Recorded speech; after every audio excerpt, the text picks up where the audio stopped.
Imagine vivre avec un calme si solide que rien ne puisse te faire perdre le contrôle. Les critiques, les provocations, les problèmes au travail ou les disputes à la maison ne dominent plus ton esprit. Cela ressemble à un rêve, mais ce n'est pas impossible. Les stoïciens maîtrisent cet art depuis très longtemps. Ils ne cherchaient pas à éliminer les émotions, ils apprenaient à les diriger. Ils ressentaient la colère, la frustration et la pression, mais ne laissaient jamais ces émotions décider à leur place. C'est exactement ce que le stoïcisme enseigne, de manière simple et pratique. Il t'apprend à te concentrer sur ce que tu contrôles réellement, tes pensées et tes réactions. Et à lâcher prise sur ce qui n'a jamais été entre tes mains, le comportement des autres et les imprévus de la vie. Le problème, c'est que la majorité des gens fait l'inverse. Ils réagissent par impulsion, se disputent, se justifient, se stressent. La moindre situation devient une excuse pour perdre le contrôle émotionnel. Dans cette vidéo, tu vas apprendre comment rester calme même face à des personnes insupportables, sans offenser, sans te battre, sans te stresser, simplement en choisissant mieux où placer ton énergie. Avant de commencer, je te demande juste 2 choses. Laisse un commentaire. Et mets un j'aime à cette vidéo. Ainsi, elle pourra atteindre davantage de personnes qui cherchent elles aussi la paix comme nouveau standard de vie. Le changement ne commence pas dans le monde extérieur. Il commence lorsque tu arrêtes de réagir automatiquement et que tu reprends le contrôle. Commençons. Numéro 1. Pourquoi la colère est-elle si nuisible?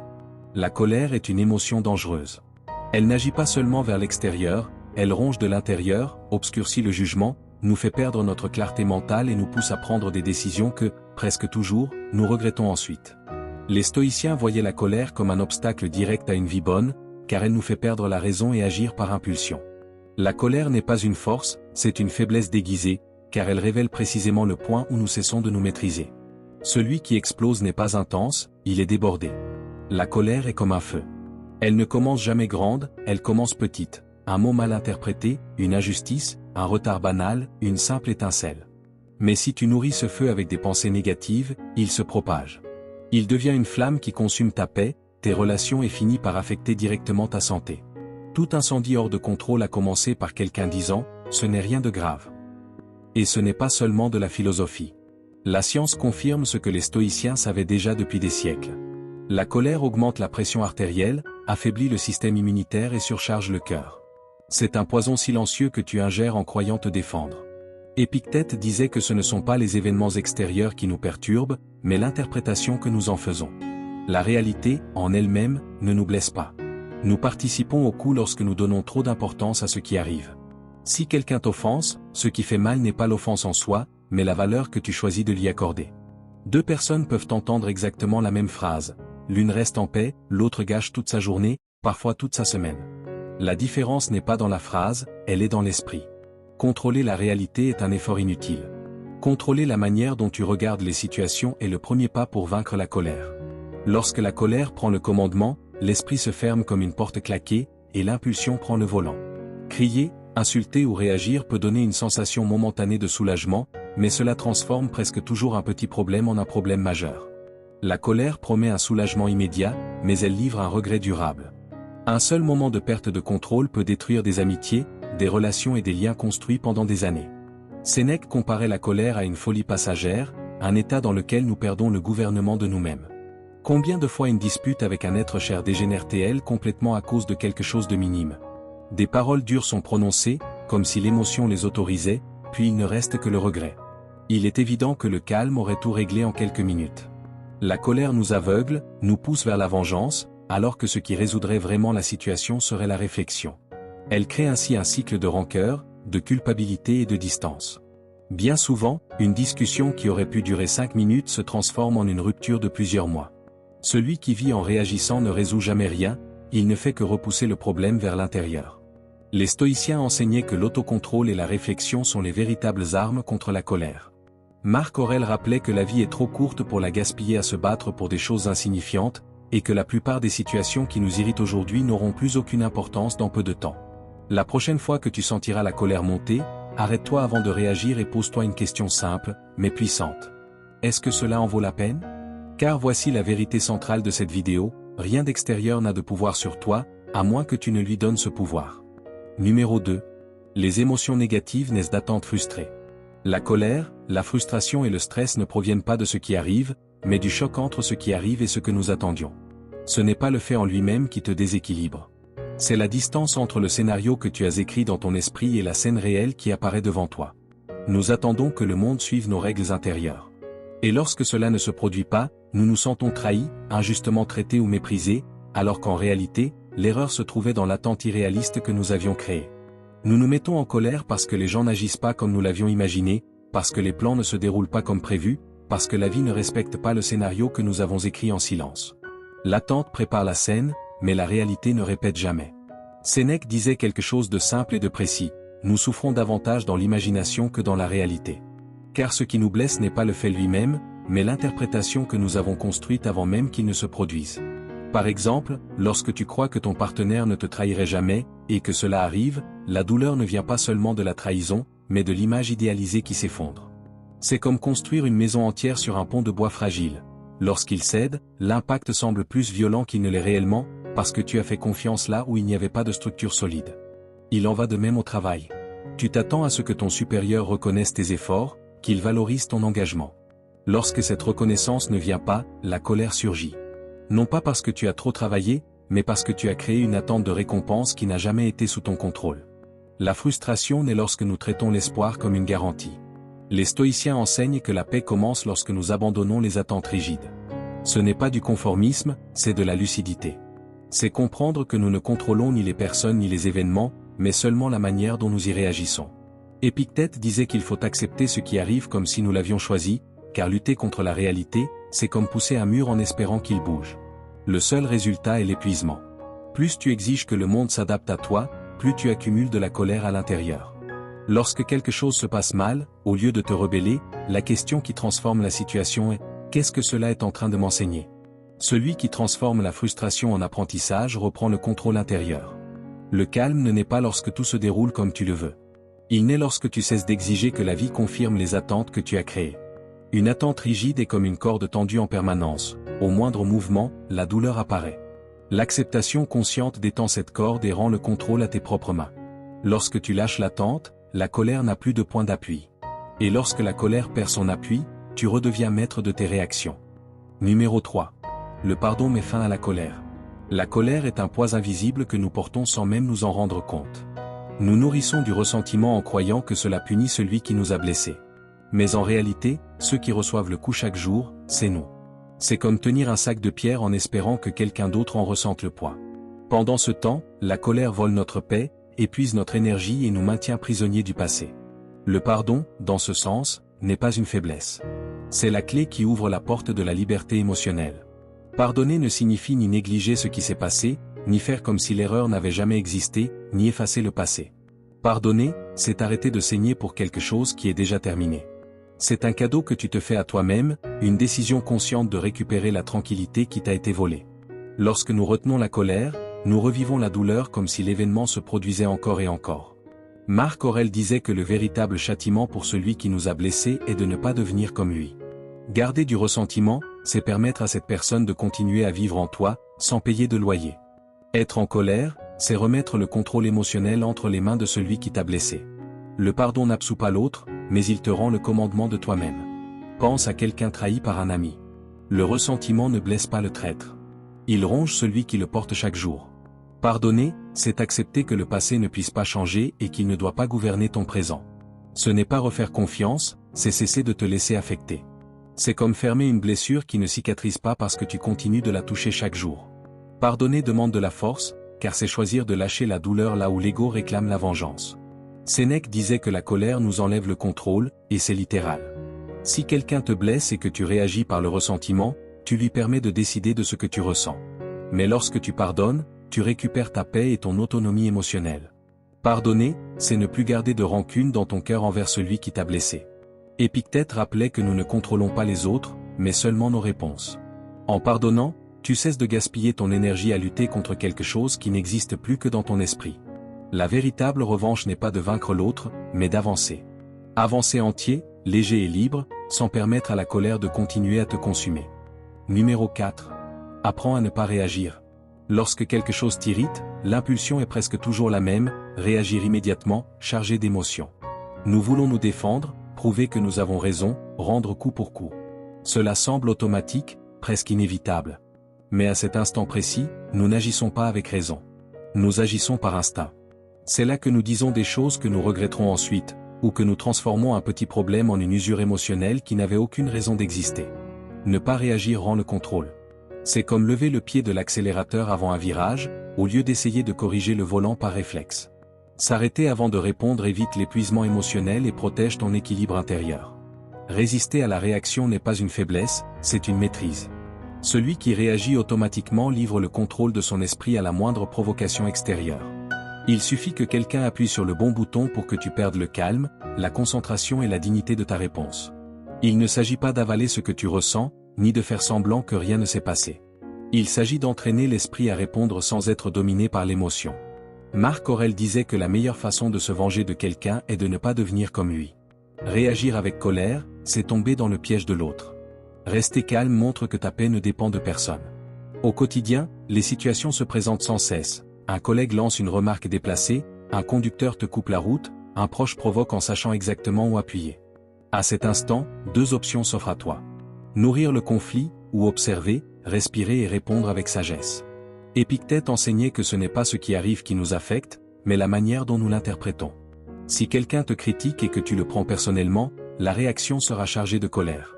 Mais si tu fais une pause et que tu te demandes, est-ce que cela mérite mon énergie, alors la réponse change et le calme reprend sa place.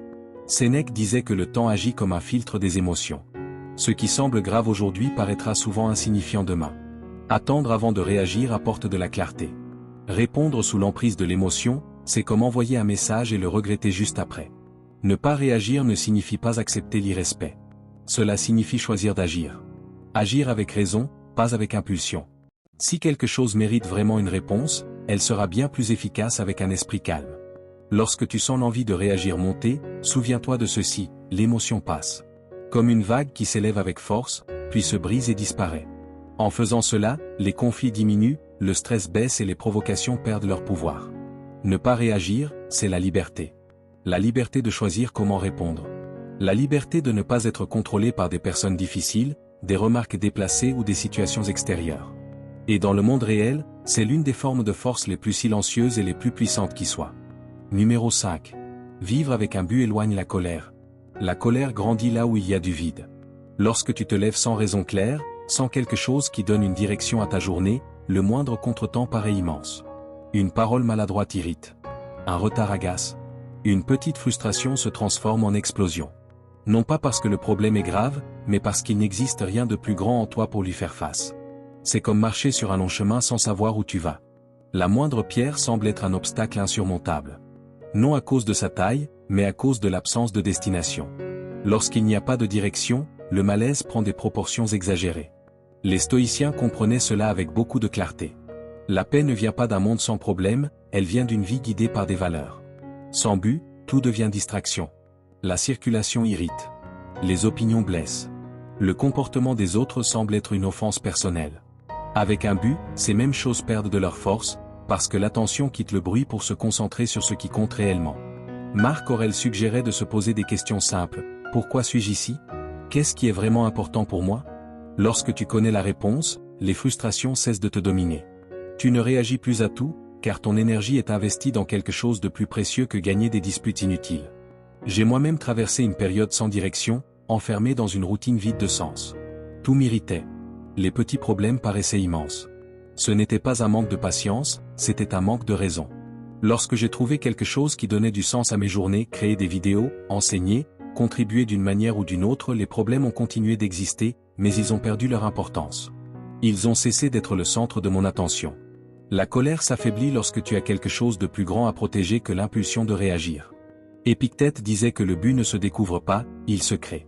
Tu décides qui tu veux être et ce que tu veux offrir au monde. Il ne s'agit pas d'attendre l'inspiration, mais d'agir, de chercher ce qui te fait te sentir vivant et utile. La frustration diminue parce que tu cesses de t'attacher à ce que tu ne contrôles pas. Lorsqu'il existe un but, les défis cessent d'être des attaques personnelles et deviennent des étapes naturelles du chemin. Les difficultés font partie du processus, et chaque jour retrouve du sens.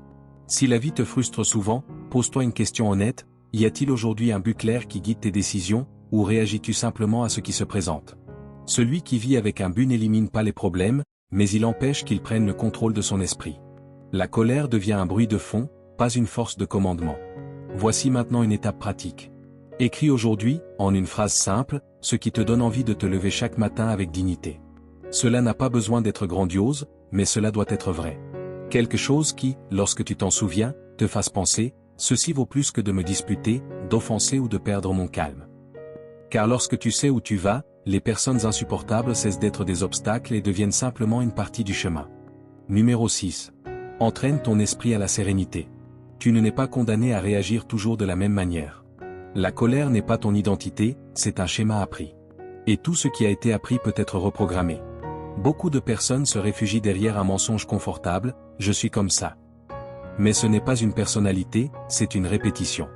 Grâce aux avancées de la neuroscience, nous savons aujourd'hui que le cerveau est plastique, malléable, façonné par ce que tu pratiques chaque jour.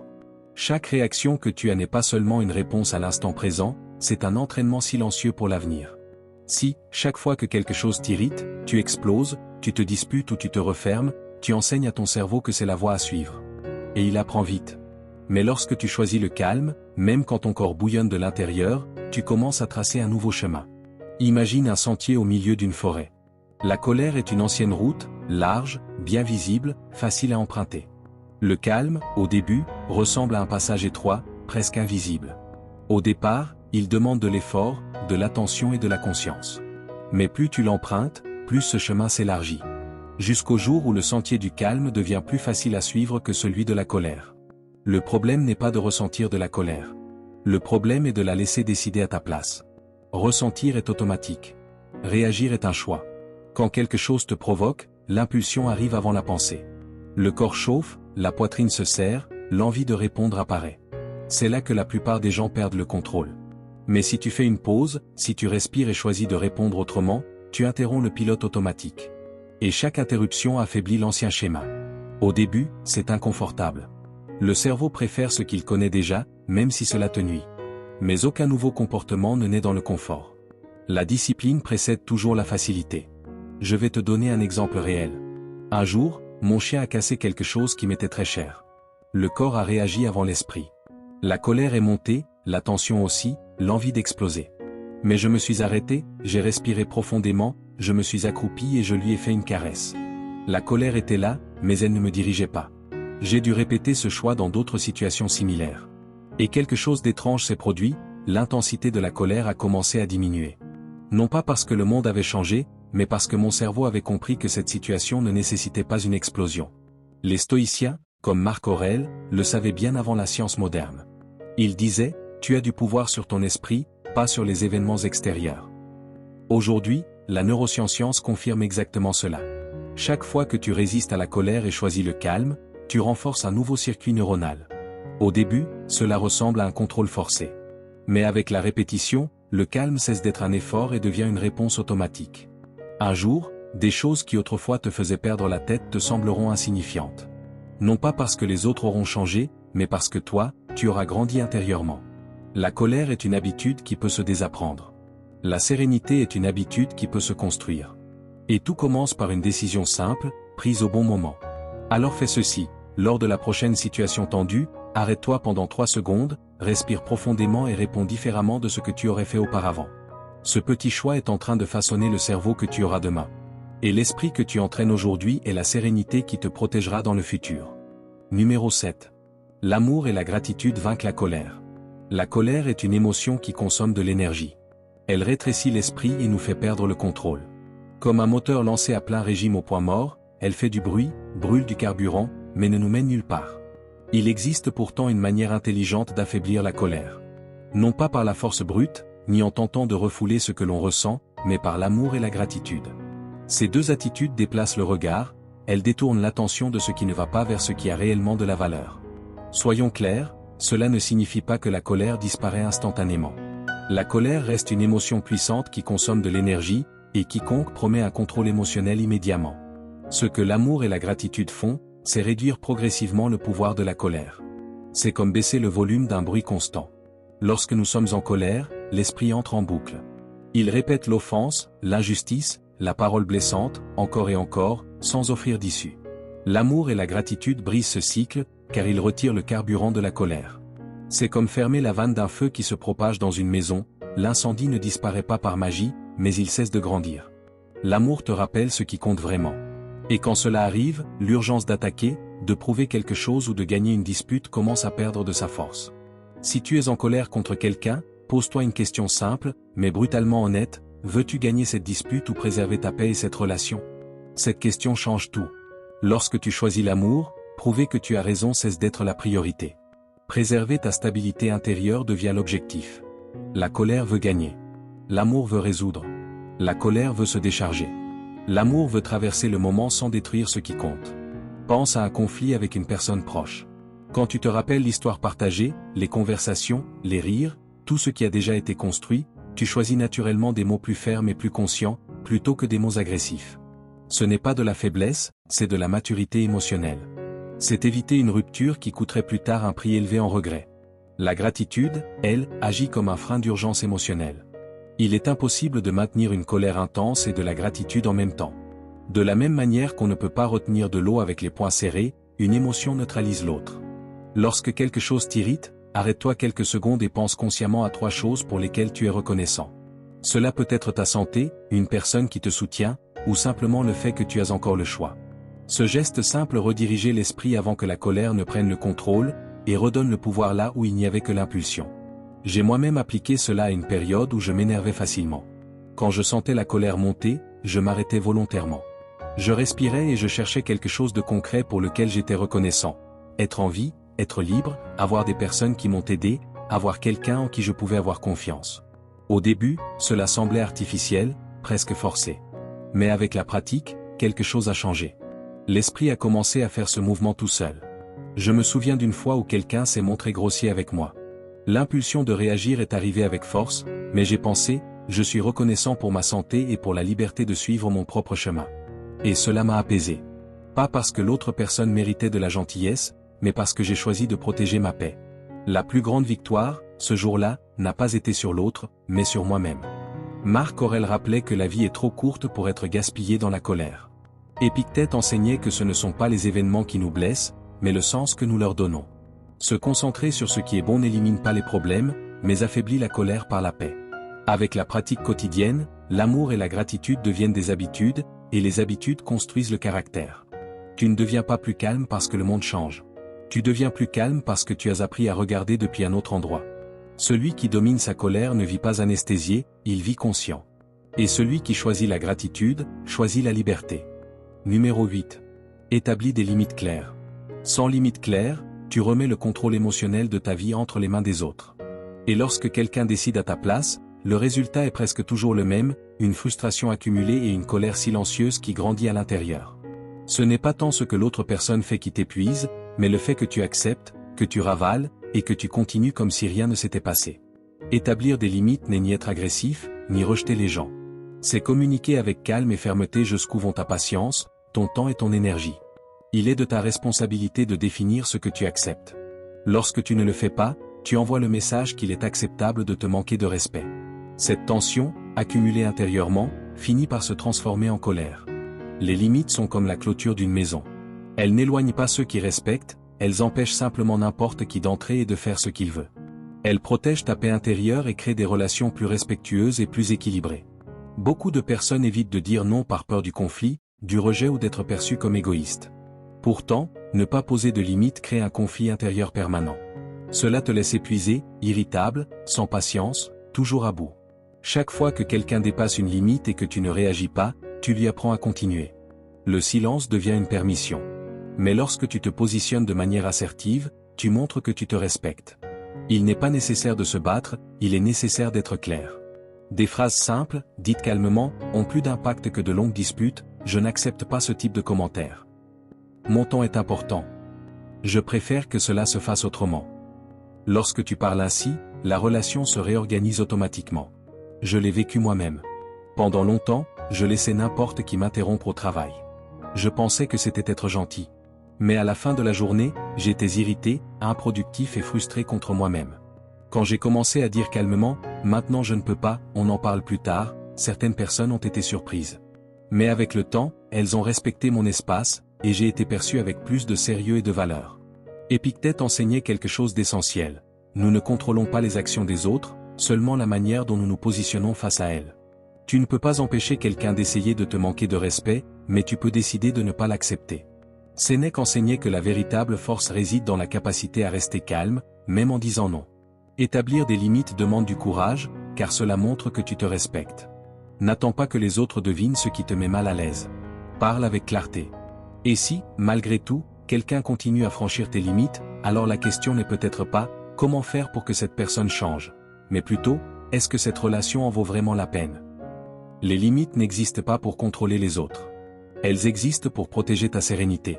Et lorsque les règles sont claires, la colère diminue, car les relations cessent d'être confuses et deviennent justes. Celui qui se respecte apprend aussi au monde à le respecter. Numéro 9. Tout ne mérite pas une interprétation. L'une des plus grandes erreurs lorsque nous faisons face à des personnes difficiles est de vouloir trop comprendre. Tu analyses le ton, l'intention, le regard, la phrase maladroite, et sans t'en rendre compte, tu es déjà émotionnellement impliqué dans quelque chose qui ne méritait même pas 5 secondes de ton énergie. Et c'est là que tu perds deux fois. Non seulement tu t'irrites, mais tu gaspilles aussi ce que tu as de plus précieux, ta clarté mentale. Tout n'est pas matière à réflexion profonde. Tout n'est pas une leçon à tirer. Certaines attitudes existent uniquement pour provoquer une réaction. Et, en réalité, la majorité des provocations n'a aucune importance réelle. Demain, tu ne t'en souviendras même plus, mais aujourd'hui elles te volent ta paix comme si elles étaient gigantesques. Voici une autre erreur fréquente, croire que toute hostilité exige une explication. Dans la vie réelle, beaucoup de provocations ne demandent pas de réponse, elles demandent de la distance. Quand tu t'efforces d'analyser, de justifier ou de te défendre face à tout, tu fais exactement ce que l'autre attend, tu réagis. Et réagir, c'est céder le contrôle. Le stoïcisme est très clair sur ce point. Il ne t'enseigne pas à changer les autres, il t'enseigne à ne pas être entraîné dans leur chaos. Il t'apprend à choisir où placer ton énergie, car l'énergie gaspillée ne revient jamais. Marc Aurèle rappelait que tu n'es pas obligé de participer à toutes les invitations émotionnelles qu'on te lance. Tu peux écouter, percevoir, et continuer ton chemin sans porter ce poids avec toi. Ton esprit n'est pas une décharge où n'importe qui peut jeter ses déchets émotionnels. Tout ce qui t'atteint n'a pas besoin d'entrer. Tout ce qui te provoque n'a pas besoin d'être traité. Tout ce qui dérange ne mérite pas une place dans ton esprit. Sans ce filtre, n'importe quelle personne, n'importe quelle opinion et le moindre petit problème deviennent les maîtres de ton état émotionnel. Lorsque tu cesses de tout interpréter, le calme apparaît. Tu comprends alors que ton énergie est limitée, et que la dépenser à essayer de décoder quelqu'un qui cherche seulement à provoquer est un gaspillage. La question qui te sauve est simple, est-ce que cela aura encore de l'importance dans un mois ? Est-ce que cela change qui je suis, ma vie, mes valeurs ? Si la réponse est non, laisse passer. Lâcher prise n'est pas perdre, c'est préserver ton énergie pour ce qui compte réellement. La véritable force réside dans le choix de ne pas réagir. Ne pas discuter, ne pas se justifier, ne pas s'énerver, simplement continuer. Ce n'est pas de l'indifférence, c'est de la maîtrise intérieure. Épictète était direct. Celui qui vit esclave de l'opinion des autres ne se gouverne jamais lui-même. Quand tu cherches à plaire, à expliquer ou à répondre à tout, tu abandonnes le contrôle de ton esprit. Je l'ai appris par l'expérience. Il fut un temps où chaque critique m'atteignait.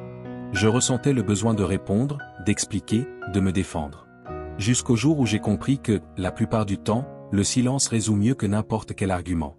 Non par faiblesse, mais par intelligence émotionnelle. Ignorer ce qui est insignifiant n'est pas de la froideur, c'est une question de priorité. Alors, la prochaine fois que quelqu'un essaiera de te faire sortir de ton calme, ne le fais pas. Ne réagis pas. Pose-toi simplement cette question, est-ce que cela mérite mon interprétation, ou puis-je simplement continuer en paix ? La plupart du temps, continuer en paix est le choix le plus intelligent. Parce que lorsque tu cesses de réagir, tu gagnes sans combattre. C'est ainsi que l'on maintient le calme, même entouré de personnes insupportables. Tu n'empêches pas les critiques, mais tu choisis si elles t'affectent. Ce n'est pas de l'indifférence. C'est de la liberté. C'est la liberté stoïcienne. Numéro 10. Comment gérer la colère ? Reconnaître, enquêter et nourrir. Tu peux apprendre à gérer cette émotion en utilisant, avec de la pratique, la méthode RIN, reconnaître, investiguer et nourrir. C'est une manière simple, pratique et consciente de gérer la colère sans exploser ni la réprimer. Ce n'est pas un truc instantané, c'est un entraînement mental, mais cela transforme la colère d'un élan destructeur en une véritable opportunité de croissance. Les stoïciens utilisaient la réflexion comme outil pour maîtriser leurs émotions, et cette méthode suit exactement cette logique. Première étape, reconnaître la colère.